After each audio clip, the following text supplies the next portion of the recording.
Newborn baby నుండి 6 months వరకు నోటి శుభ్రత గురించి తెలుసుకున్నాం కదా. ఇంకా టీత్ ఎరప్షన్ స్టార్ట్ అయిన తర్వాత ఎలాంటి జాగ్రత్తలు తీసుకోవాలి అనే దాని గురించి తెలుసుకుందాం. హలో అండి, I'm doctor Deepika, your paediatrician. పిల్లలకి జనరల్గా 6 మంత్స్ నుండి 12 to 15 మంత్స్ లోపల ఫస్ట్ టీత్ ఎరప్షన్ స్టార్ట్ అవుతుంది.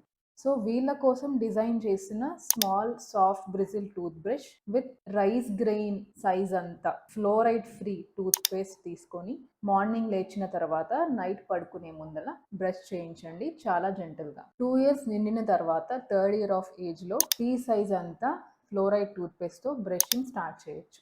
అండ్ ఇంకొకటి గుర్తుపెట్టుకోండి, sugary candies, sugary drinks, night time bottle feeding avoid చేయటం వలన క్యావిటీస్ నుంచి పిల్లలకి ప్రొటెక్షన్ ఉంటుంది. Follow these steps to keep your child smile bright and healthy. Follow for more information and guidance regarding child health. Thank you.